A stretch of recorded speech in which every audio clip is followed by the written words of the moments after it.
everybody. It is the 27th of March and we are live, and we're going to be talking about dual careers, enabling dual careers in the global workforce. This is such an important issue. I think we all know that one of the biggest reasons for assignment failure is an unhappy partner, unhappy spouse. Well, one of the main reasons for that, I'm going to be getting into this in a lot of detail, is simply because they're not allowed to work, or it's difficult to work, and therefore they find problems getting their own sort of balance and career and life in the host location. So we're going to be talking about that, and I'm super honored that we've got with us the chair and two of the directors of the Permits Foundation, which has done so much good for our industry in really advocating for mobility, for partners and for spouses and for work permits for them. It's super important. So we're going to be talking about that, but we've got people coming in from all over the world. It's so exciting to see you all. I see we've got Bindu's come in from India. We've got Jennifer from Amsterdam. We've got Jennifer from Orlando. We've got Rob from Air Inc. in Cambridge. We've got Sarah Leclerc's coming from Florida. People are coming in from all over the world, which is just wonderful. Harvey says, hello from an unpredictable Swindon. We're waving between rain and sunshine every 15 minutes. Well, you know what? We've got Easter around the corner. Spring is coming, and hopefully, at least for those in the Northern Hemisphere, then we're getting towards the warmer days. Anyway, we've got a fascinating show for you today, but you know how it works, everybody. Please join in the conversation, write in the comments box, tell us who you are, where you are, tell us what's going on in your world. We want to hear from you. We want to know what's going on in the world of global mobility and to get your engagement. Now, of course, you'll also want to have your CPE credits. We know many of you like to collect your CPE credits, and we're super honored that we can offer you credits for, if you want them from ERC, we've got your GMS and your CRP credits. They're up there. We've also got your SHRM credits and your HRCI credits, courtesy of our really good friends at Rocket Mortgage. So if you want your credits, we'll leave them up there for a moment, and you know what to do. Please just jot down the number that you want, or taking Bindu's point there, it's Holi Festival as well, isn't it? So a really, really big weekend out there in India too. So anyway, I'll leave the credits up there for a moment. Next week, we're going to be talking about vendor management best practice, and that's a really important subject, how companies can and should manage their supply chains. And we've got some pretty exciting stuff we're going to be sharing about that next week. Anyway, what else has been going on in our world? Let's have a look. What is the breaking news that's been going on in our industry over the last 7 days? Let's have a look at breaking news.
So there we have it, all the latest breaking news from around our industry. Congratulations to everyone who's been promoted. Congratulations to everyone who's got a new job, and plenty of jobs out there. So if you are looking for a new job, then, you know, congratulations. And if you're looking for a new job, then please, you know, do look at those opportunities, and hopefully we can help find you a job.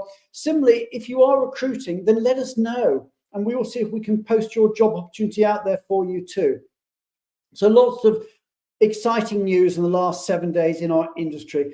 But we're going to move straight on to talk about immigration. We've got Julie Onslow-Cole with us backstage, and she's going to be talking about immigration. And this week in particular, our theme is dependents and spouses, spousal working permits, etc. So we've got Julia Onslow-Cole talking to us about some of the immigration and work permit aspects of this really, really important subject.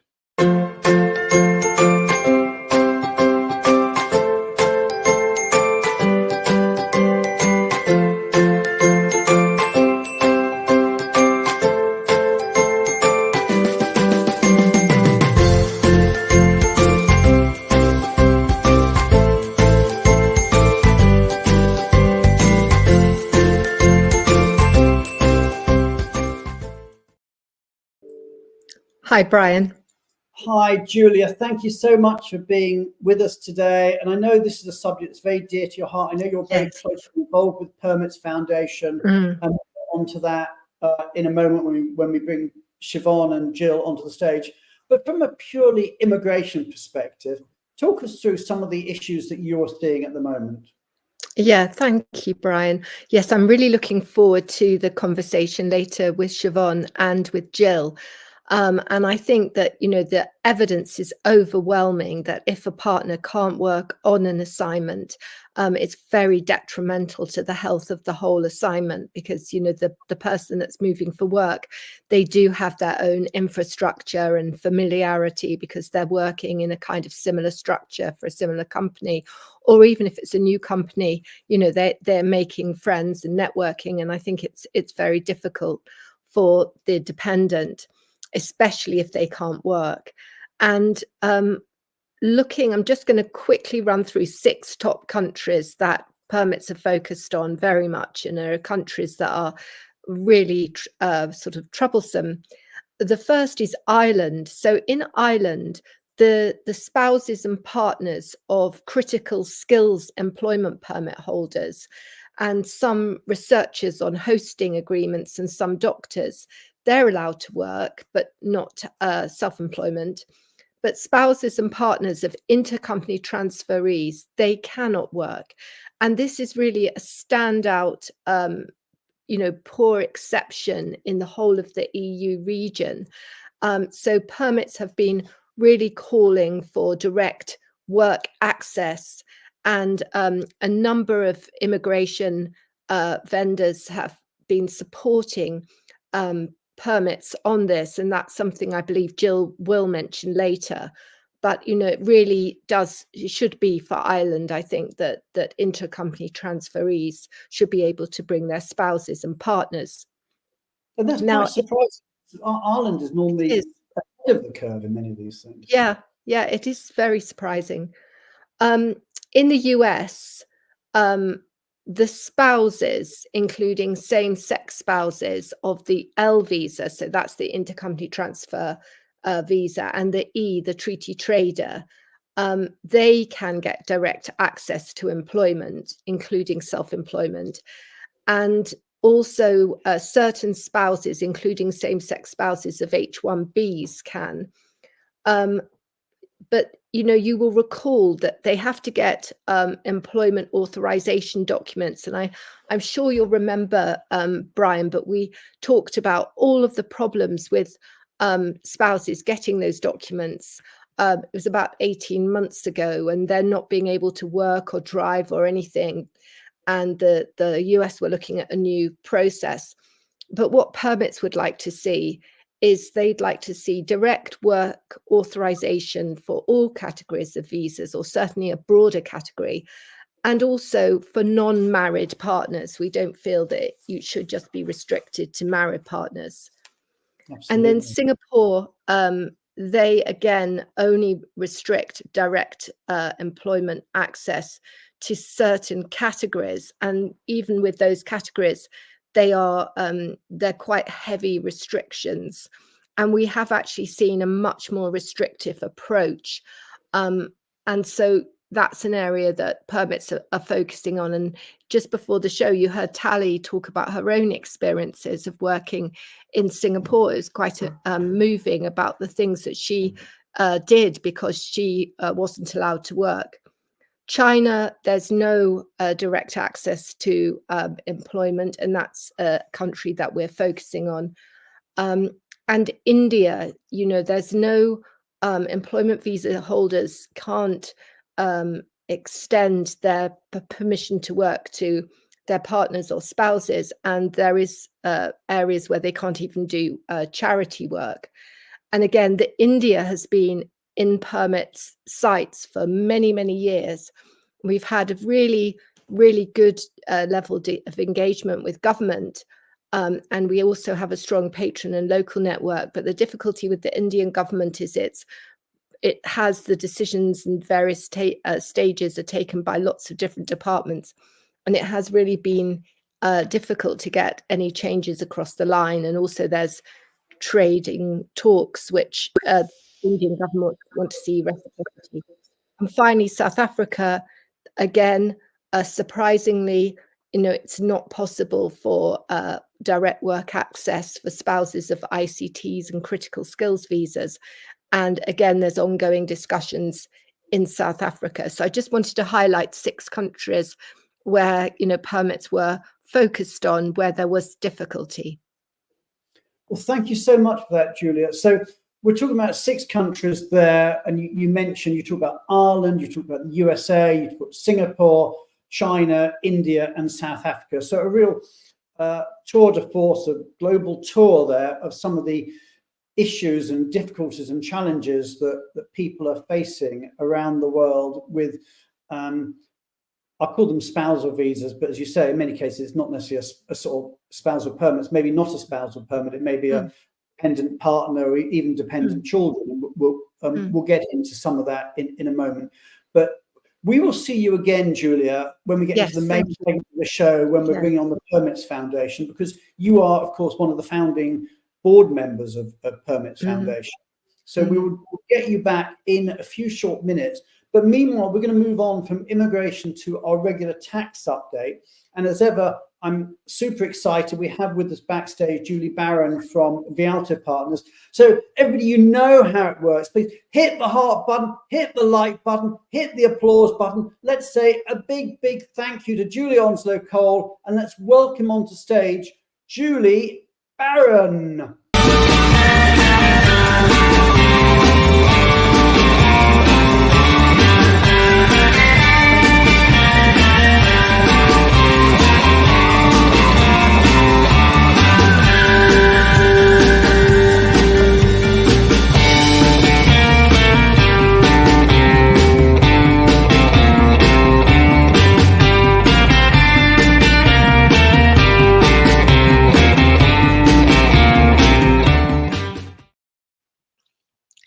Hey, Julie, welcome to the show. Welcome to the show. And of course, it's tax season that we're in at the moment for those US guys. So anyway, tell us what's on your agenda for today.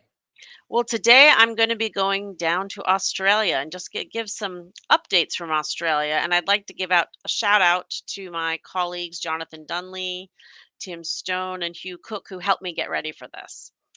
So just a few things they thought were interesting topics coming out of Australia right now. First of all, a timely reminder that the fringe benefits tax year end is March 31st. So for those of you doing global mobility reporting, you got to make sure all your benefits in kind are getting reported by this important deadline that's Sunday. Tax down in Australia too for that. Yeah, exactly. It's a different year end. Yeah. So the ATO, the Australian Tax Office, has announced that they are going to continue matching data between the visas and the tax filing. So if you have a visa that says you're coming to Australia, they're going to be looking for your tax filing. And they announced that a few years ago, but we haven't really seen any audits or anything come out of that. So it's kind of a re-announcement, which is interesting because we wonder if it's a warning to just say, hey, get yourself together. This is something that's going to really happen this time. So, you may want to be checking on your visas that you've sponsored and making sure that the people who you've sponsored for visas are compliant with their taxes. The next topic is a new kind of real-time reporting, which a lot of countries have gone to now, but in regard to Australia's superannuation fund. And if you remember, or just as a little refresher, superannuation is Australians' pension plan. So you basically have an employer contribution of 11% of an employee's compensation going into this fund. And the old rule was that you, as the employer, had the quarter end plus 28 days to make the deposits into the individual's account. Now, the Australian Tax Office has come out and said, no, we want that to go in real time. So if someone gets paid on the 31st of the month, the contribution to the superannuation fund has to go in on the 31st of the month. And when this announcement was made, we at Vialto sent some concerns in to the ATO to just say, hey, when you've got someone who's a mobility person, that's tricky to get them all set up and make sure they actually have an account that quickly. Or for companies would have shadow payroll. So I don't necessarily, if I'm paying someone on the 31st of the month in the UK, does that mean I need to report that immediately into Australia? So, difficulties with that real-time reporting. So we'll see what comes out on that. But that's not going live until 2026, but employers are going to have to get ready because that's a huge change, especially in the mobility world. The next short update is there have been some immigration reforms lately, and there's an easier path to getting permanent residency for people. But us tax people would like to warn individuals who think, oh, this is such a great idea. I will get my immigration, my permanent residency, but that does change your tax status. So we just want to warn people if they're really going to go for that permanent residency, perhaps to ask your tax person first before you do that and change some of your tax issues in Australia. And then the last point, Brian, is the concept of tax residency in Australia is very gray. It's based on case law, it's based on rulings. It's just kind of, not a very days test like so many countries have. But we do think that in the medium term, that is going to change, and they're going to have something more like the UK test, which is very black and white, very much here's your days, here's your ties. This is when you become an Australian tax resident. So we do see that as something that on the horizon, that could be coming soon, that there's going to be a change to the Australian residency rules. So that was a lot from Australia in a short period of time, but that was fantastic, Julia. That was a really important series of updates regarding what's going on in Australia. We're now going to move on to talk about dependents and global workforces. I'm super excited. We've got not one, not two, but three board members from the Permits Foundation. We've got the chair of the Permits Foundation, Gill Gordon, and we've got two of her colleagues on the board of the Permits Foundation, Julie Onslow-Cole and Siobhan Cummins. So everybody, you know how it works.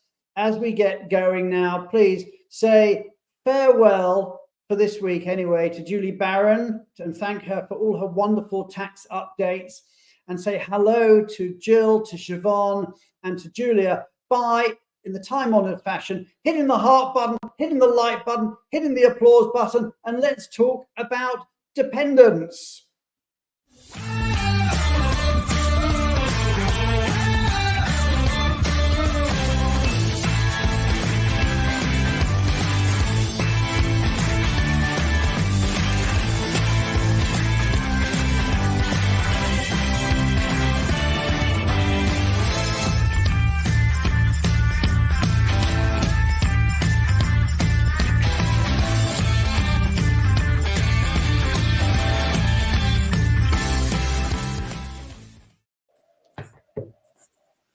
Hi, ladies. It's great to have you on the show. I'm super excited for this show.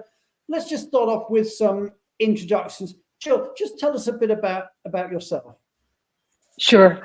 So first of all, Brian, huge thanks for giving us this opportunity to talk about Permits Foundation today. It's wonderful. So I am an HR career generalist. I spent my entire career in HR. I started with Ford Motor Company, and then I spent the majority of my career with Schlumberger, now known as SLB. And what was wonderful about it was an extremely international organization, still is. And I spent about 12 years myself in international assignments. Virtually every role I did had a very large global mobility content. And that's how I became very aware of the global mobility issue for partners. You'll hear a little bit later on how we started up, but that's basically my career, and I've been involved with the Permits Foundation for a long time.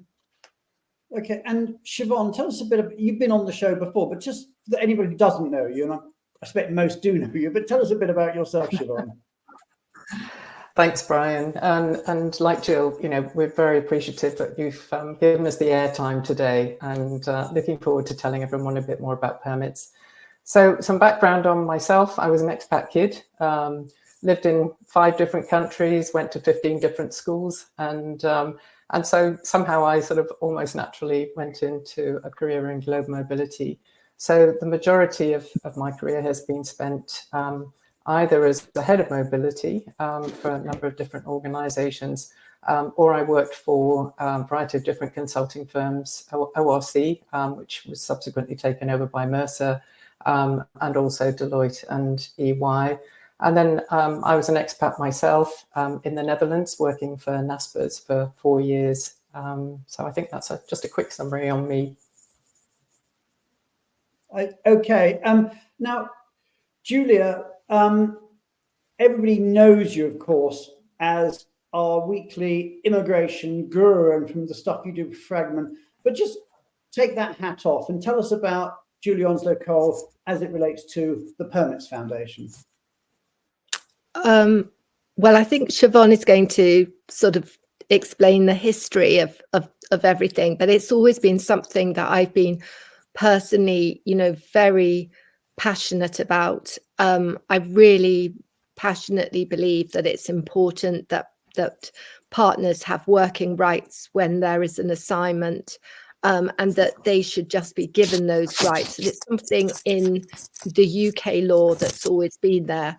And it's something that under UK immigration law, it has always been the case. And therefore, I felt it strongly that it should be the case around the world. Okay, because I think we all know that the most common cause of a failed assignment is actually an unhappy spouse. We actually did a survey. I'll just put it up here. We did a survey during the week on LinkedIn. We said, in your experience, what is the most common cause of a failed expat assignment? And we gave the people responding 3 choices. The expat themselves are unhappy, the spouse is unhappy, or the employer is unhappy with the situation. So actually, in the audience, I'll reveal the results in a moment, but out in our LinkedIn audience, tell us what you think. What is the most common cause of a failed expat assignment? The expat being unhappy, the spouse being unhappy, or the employer being unhappy? Whilst people are sort of thinking about that, and please do feed in your answers. Gill, I'm going to sort of move on to you. The Permits Foundation, a lot of people know who you are, but there'll be lots of people out there in the audience who maybe don't know the Permits Foundation. So please just tell us a bit about what does the Permits Foundation do and what makes it different from other organisations? So tell us all about Permits Foundation. Certainly, Brian. So first of all, we are a not-for-profit initiative. We work at government level and with a goal of improving legislation so that spouses, partners, and other family members of highly skilled, globally mobile employees can get direct employment access in the host country. Now, unlike other some certain organisations, we don't work individually with relocating partners. Our role is to make an evidence-based case to governments. And the way that we do that is through surveys and taking part in government consultations, and bringing together and relaying the perspectives of employers. So what we mean by direct work access is that once the work permit has been granted for a mobile employee, we then want the recognised family member to have access to work for any employer, and ideally self-employment during the period of that visa. Now, we'll hear more about the number of dual career couples in due course, but the number is on the rise, and it's very important that we understand the situation of the partner before the move, how to minimise barriers to employment in the country, and we believe we can help with that. So why do we do what we do? We help countries that are facing skills shortages and immigration concerns.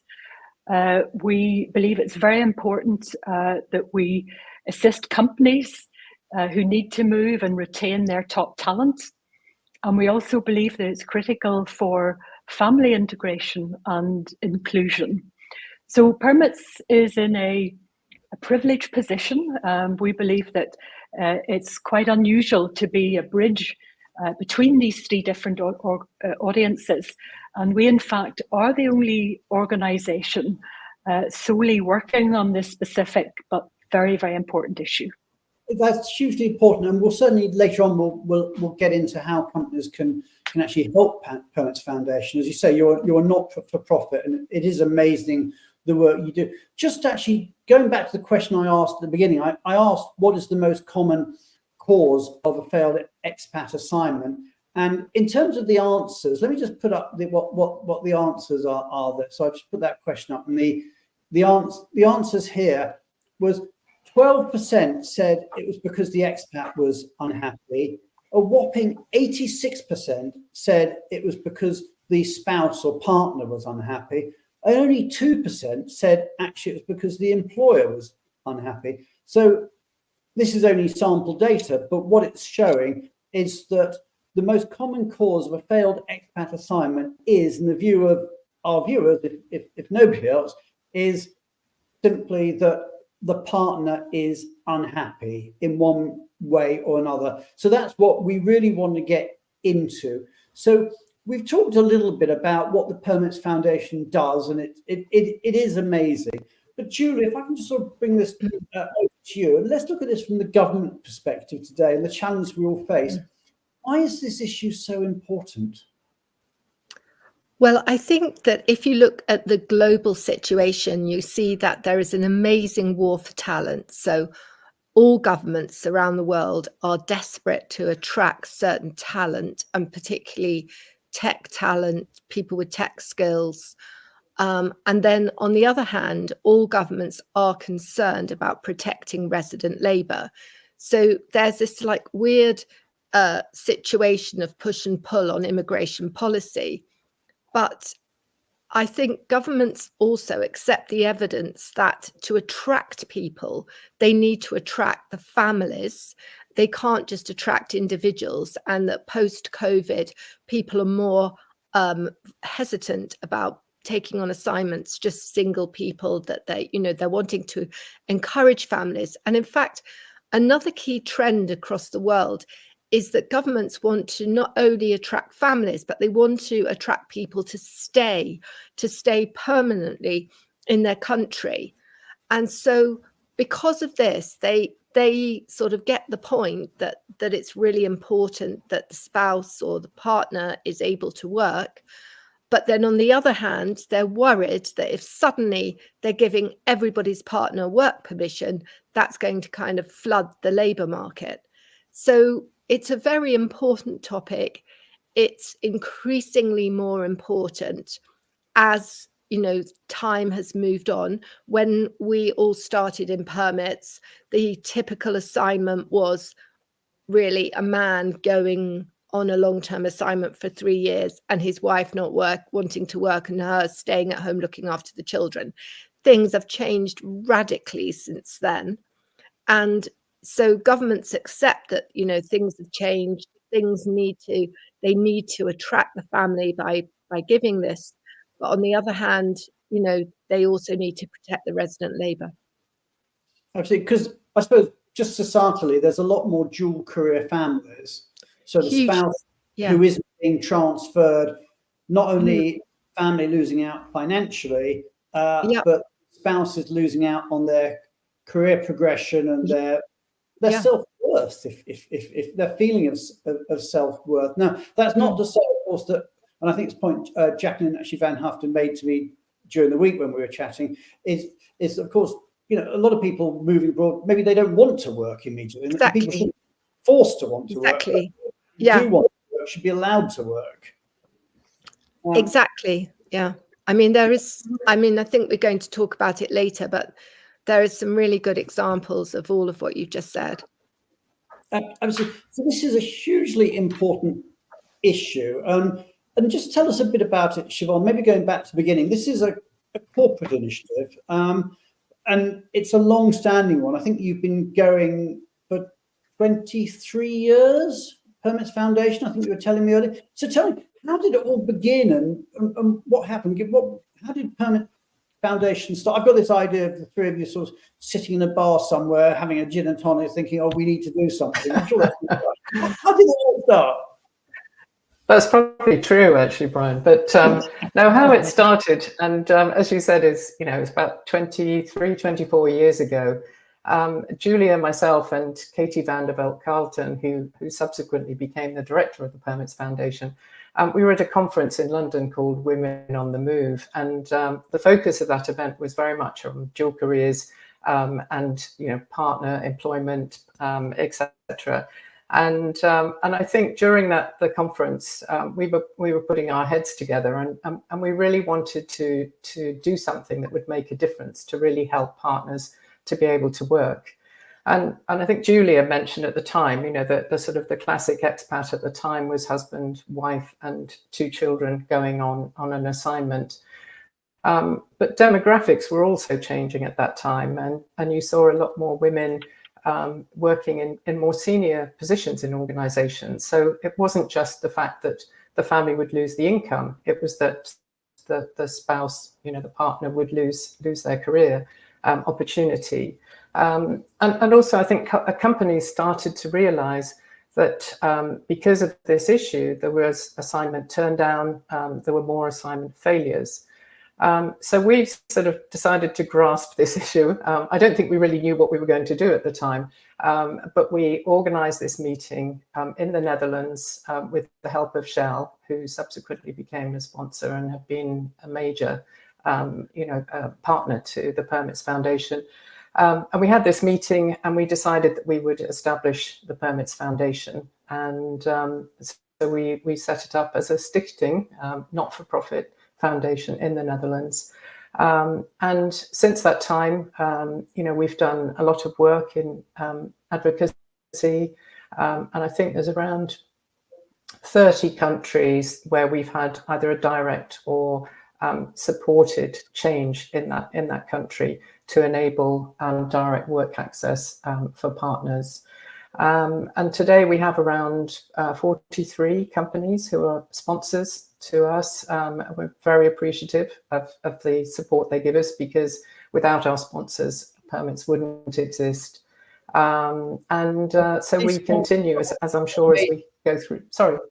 And these sponsors are some major household name corporations and companies of different sizes, I guess. Yes, and all the companies are listed on our website. They're from cross industries, Shell, Schlumberger, AstraZeneca, so some great names who are supporting us.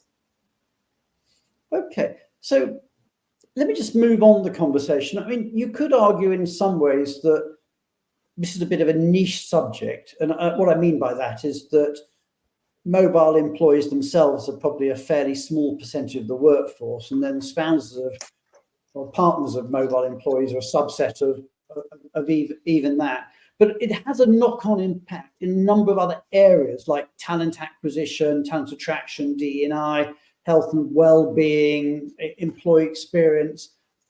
Now, Gill, I know that you do research at the Permits Foundation. Maybe you just share some of the stats that you found so we can understand how it does impact organisations at the broadest possible level. Sure.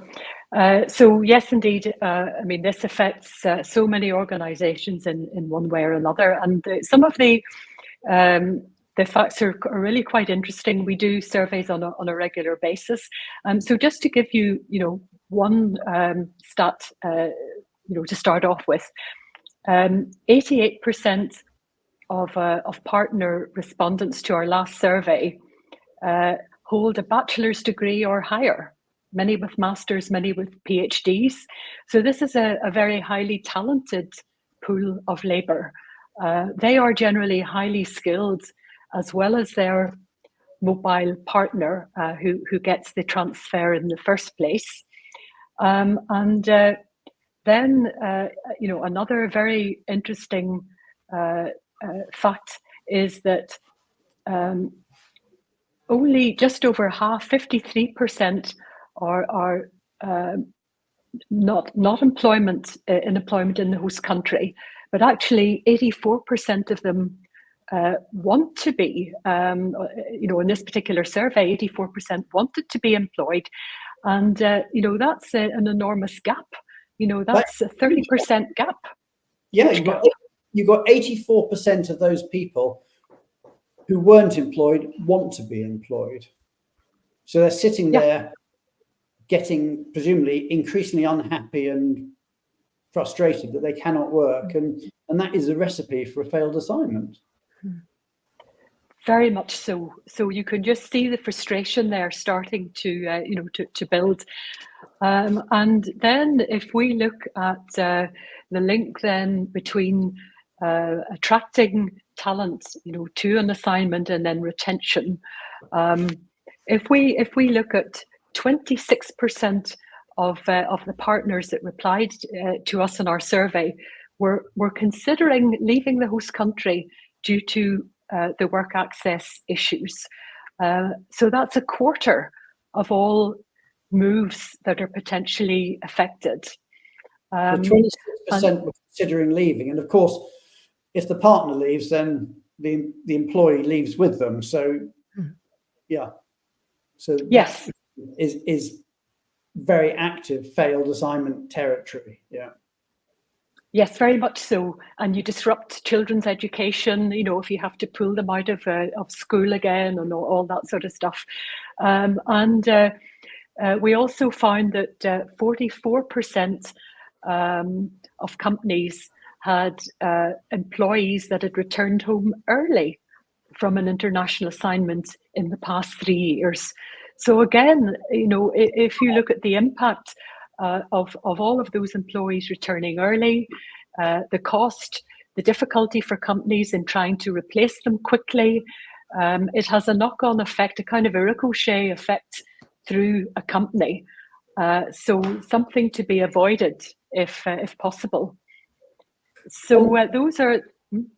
Yeah, no, I was going to say, I mean, the stats are one side of the coin, but actually behind each stat is a family. I noticed actually Bindu, one of our regular viewers, was telling us a story. Maybe we can put those comments up there about, she's actually having this in real time at the moment. She says, as we're talking, I have a message from an unhappy Polish spouse in Bangalore. And we talked about India being one of the difficult locations. And she's writing to him. Sorry, can we just go back to the previous comment?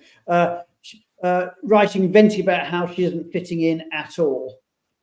So this is a very real issue where people can't work. And as Bindu said, in India, it's the independence that people miss the most. It's also having that sort of social network, isn't it? Because in some ways, it's a lot easier for the employee because the employee has got the social network of the organization that they work for, whereas the spouse or partner has got nothing. So, Julia, let me just ask you, start with you this question. Talking about stats being one side of the coin, but behind each stat is a family. There's some fantastic, great posts coming up. And Jacqueline's just put something on, and Bindu, and really Yeah. And also Harvis Singh said unhappy spouse, unhappy, performance of the assignee. But there is a sort of chat group that I found that's online, which is people posting about not being able to work. And it's really, really heartfelt, some of these comments. So just want to read a couple. One said, "I'm really unhappy and it's quite lonely. And also, I don't feel like I have financial freedom and independence, despite my partner sharing income as a family." And then there was another one from someone who was in a country where she couldn't work, and she was in a very rural place. And she said, "I go so far to say it's kind of ruined my life. Well, that's pretty dramatic, but I feel like I lost the best years of my life, 30s and 40s, and I'm now too old to start over in my career and don't have the financial independence to make it without that option." So, I mean, you were saying earlier, Brian, how it probably only affects a small population. But the point is that it so deeply affects that population. I mean, those comments are just so heart-rending, aren't they? And then, exactly as you said, Brian, they go straight to talent acquisition, talent retention, and all of the other things. So I just feel personally it's just so important. And Siobhan, I mean, you've worked, if you like, both sides of the fence as a service provider, but also in-house roles. What's been your personal experience? And indeed, you're an expat kid yourself. But what's been your personal experiences of how this has impacted families? Well, yeah, Brian, certainly as a head of mobility for several organisations, it was a regular conversation with families, and one of the things I very much like to do is always to speak to the partner or the spouse as well. So it wasn't just a one-sided conversation, and it was very concerning to listen to sort of architects, doctors, lawyers, who were confronted with a situation where they were going to lose their career if they moved with their partner to a new location. And very often a decision was made that it was too important, for them to actually give up their career. For others, one of the partners would choose, whose career was the primary career. But I think for the partner, it's a really tough decision, because it's not only the loss of their career opportunity, but it's also the loss of their identity. Because when you have a job, people sort of recognize you for being a nurse or a doctor or whatever you do. So I think it's very difficult, and that's why I'm very passionate about the work we do at Permits, because I think the more people we can help to get into employment. We don't do job search, obviously, but through work permits, I think it's really, really important. Okay, and Gill, from your perspective, you must have seen this. Presumably this is one of the reasons you got into Permits Foundation in the first place. Very much so. And I spoke with many partners over the years. I could quote probably numerous different examples, but just one in particular that happened when I was based in the States, and just before I went to Paris, where then I got involved with setting up Permits Foundation. But we were moving as quite a senior US employee to Europe, and I picked up on the grapevine that his spouse was also working and was not so happy about the move. And I thought, so I actually arranged a meeting for both of them in my office. And I didn't say that I had picked anything up about the spouse. And I just got them talking. And, without going into detail, the end result of that was that we came up with a completely different assignment. So it demonstrated to me back then the importance of getting the partner involved. And that's such a strong message to employers today.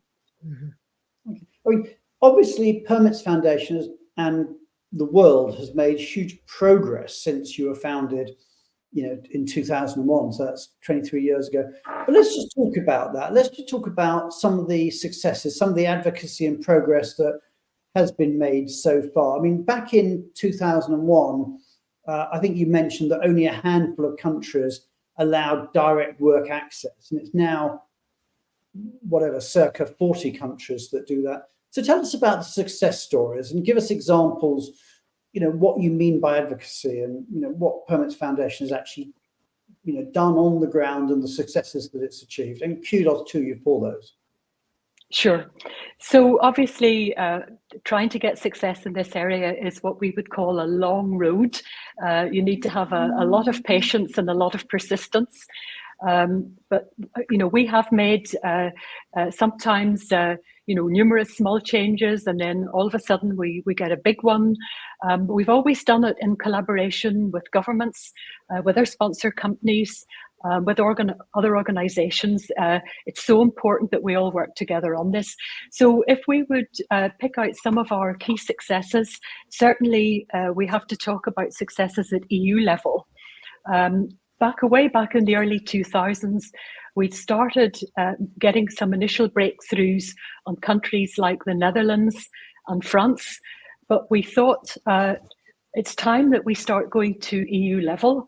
And with our director at the time, Katie, that Julia mentioned, the two of us went to Brussels and at the time met with the Deputy General Director of the Directorate for Employment and Social Affairs, discovered that he was part of a dual career couple and very supportive. And as a result of that, we got heavily into the legislative process for both the EU Blue Card and the Intercorporate Transfer Directives. So we got involved in many meetings with representatives from the EU Parliament, Council, Commission over many years. Helen, our current director, played a big role in this, taking part in various expert group meetings. There were parliamentary hearings, etc. So we know we contributed a lot on both of these issues. And the end result was that we got clauses inserted in both of those directives, which then had to be implemented by EU countries. So, can I just ask you? We showed a map. I just want to put that map back up because I think this map is just phenomenal. So let's put that map back up. Tell us about this because this is on your website. So tell us a bit about this and let's talk about some of those successes in the context of this map. Yep. So this map is a tool that's on our website, and it's interactive. So you can click on particular countries, you can drill down, and you can see what the situation is. You can get the specifics of what Permits Foundation has done in a country. You can also see what the status is for example, non-married partners, for same-sex partners, for dependent children. So it gives you a lot of history there.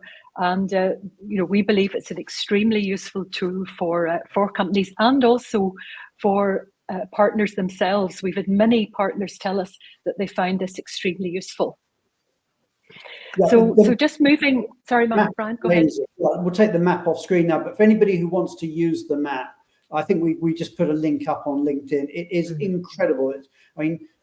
Congratulations to everybody at Permits Foundation who worked on that map. It's a super easy tool, and the way you can click through it and get lots of other information. As Jacqueline said, the map greatly appreciated by the partners we work for. So if anybody out there watching us, and I know we've got nearly 200 people watching us live, who hasn't seen that Permits Foundation map, and it's a subject that's interest to you, do go to the Permits Foundation website. It's very prominently displayed there, and have a look at that map, because it is it's rare that something as complex as something as this can be simplified so easily and beautifully with that graphic. It really is fantastic. So kudos to everybody. But Jill, you were saying, I'll let you continue. Super. And just a word, Jen, who's a brilliant recent member to our team, is doing a great job updating more and more countries on that. So it's moving ahead all the time. So we certainly see the EU as best practice, although not every country is at exactly the same level. We still got some variations in terms of whether spouses or non-married partners, etc. We continue to work on trying to fill some of those gaps. But there, recently we had successes with Luxembourg, for example, that implemented the ICT clause. We're still working on Ireland, but we have had successes there.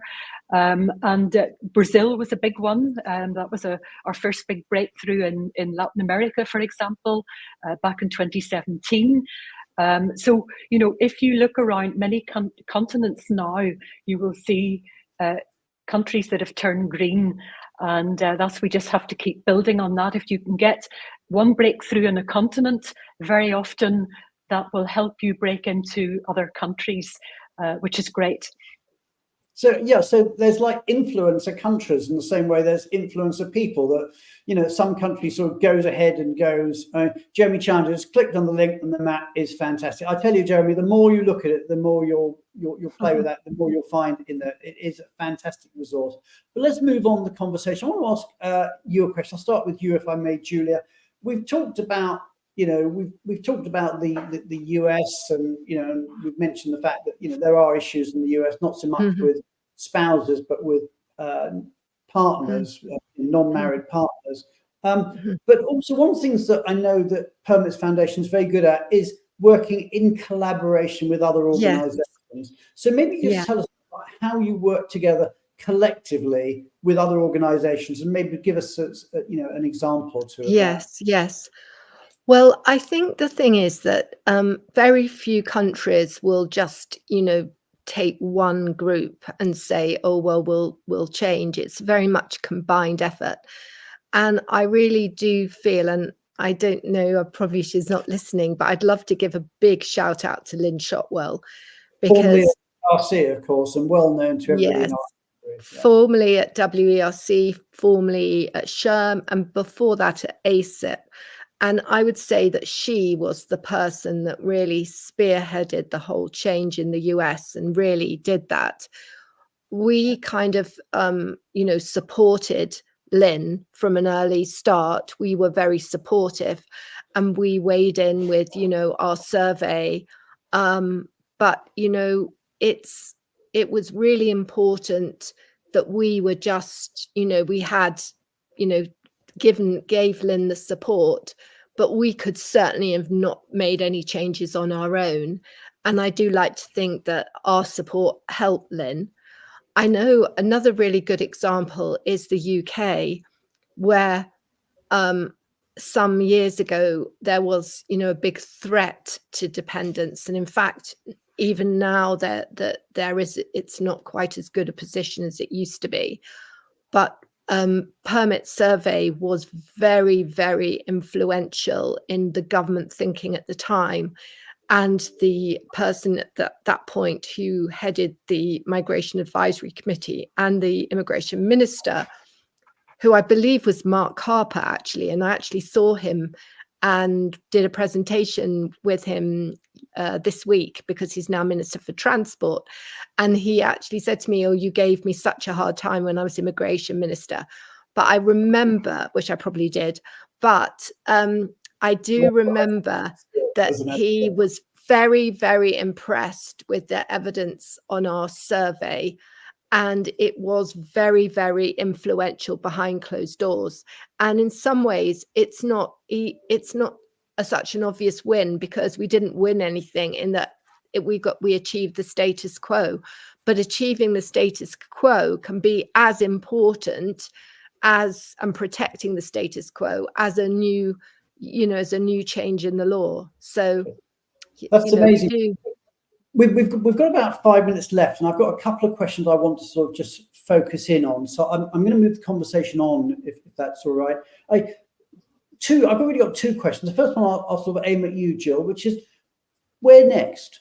So what are your current focus, and how do you determine where you're going to focus? Yep, so that's the big question. So what we do is we ask our sponsor companies regularly, normally a couple of times a year, which are the countries that are of most importance to them. We also have some wonderful advisors on the ground, many of whom are sponsors, and they will give us some indications as to whether it's a good time or not a good time to start approaching a certain country. So we weigh all of that up, and then we come up with our top list. So just a few words to add to what Julia said earlier. She touched on Ireland. We are still working on trying to get the ICT visa approved there. We have had some positive signals, and our director Helen has been doing a lot of work in that area. We've had some great support on the ground. We do need the buy-in from the Ministry of Justice, so a lot of work going on there. We also have been doing a lot of work recently on South Africa. We're submitting evidence at the moment to a Department of Home Affairs consultation, and so obviously, at the moment, it's not particularly easy politically in the country with the elections and so on and so forth. But it would be wonderful if we could get a breakthrough in Africa, because that would be our first country. So we're working very hard there. Singapore, the team have regular meetings now, a yearly meeting with the Ministry of Manpower, and by the way, they love our mapping tool and find it very useful. So we know that it's not just employers and partners that are looking at it; governments are as well. India, of course, there's the election happening there, and so really, it's not worth us really trying to do anything further at this point. And as Julia mentioned, we have a super patron, Satish Pai, who's helping us on the ground and has been terrific in trying to establish connections with the government. So we've a lot of things going on there at the moment. Okay, and you've talked about helping, and actually that brings me on to the last question I want to ask. I'm going to leave the last word to you, Siobhan, if I may, which is, if the audience wants to get involved, either individually or at a corporate level, how can they find out more? Have you got any events coming up, or what can people do to support the wonderful work you do? No, thanks, Brian. And I mean, firstly, we are a not-for-profit, so we very much rely on our sponsors. So we'd be delighted, not doing a big sales pitch here, but we'd be delighted if anybody would love to become a sponsor. To find out more about us, I mean, obviously, we've got a lot of information on the website. There's access to the map, to our surveys, and lots of other information comes up there. We have a regular newsletter that the team pull together each month and send out. And we also do surveys, etc. But our big event, which we run biannually, is coming up on the 5th of June in London. That will be a sort of no-fee event. So if people would like to attend, we'd love to see you there. It's going to be in Canary Wharf at the EY offices. So there's lots of things going on, and I think the best way is to sign up to our website for further information. And as Francoise has just posted actually on the site there, we are a very small team. I mean, we have a great board. We all work very hard to support permits, but we have a wonderful group of people, some who are expat spouses themselves, and they're part-time, but 4 of them now work for permits. So, they do a fantastic job. Okay, so we are pretty much out of time. I'm going to bring Julie Barron and our wonderful producer Tally back on stage. It's been an amazing show, and I think a lot of people knew Permits Foundation, and those who knew you would have been impressed. Those who don't know you, I think, will be super impressed at everything that you have achieved, because it is remarkable what you've achieved. And I know you're all volunteers, and it's amazing work that you do. And you've been doing this for 23 years, which is just incredible. I think there was a comment earlier, wonderful women doing wonderful work for wonderful women. I think it might have been Bindu that said that. Somebody said that in the comments earlier. Great comment. Anyway, we're now sadly out of time. We are back next week when we're going to be talking about vendor management. So please join us all next week. I think by next week, European times will have changed. So we're going to be back to our normal times for those of you in the US. Anyway, it's been an amazing show. Many thanks to everybody in the audience for listening in. A particular thank to Julie Barron from Vialta Partners, to Julie Onslow-Cole from Fragment, to Siobhan Cummins, and to Gill Gordon from the Permits Foundation. Fantastic work, all of you. It's been an amazing week. I know it's Easter. Everybody have a great spring break over the Easter period. And we will be back next week. My name is Brian Friedman. I've been your host on The View from the Top, and we'll see you all again this time next week. Take care, everybody, and have a great week.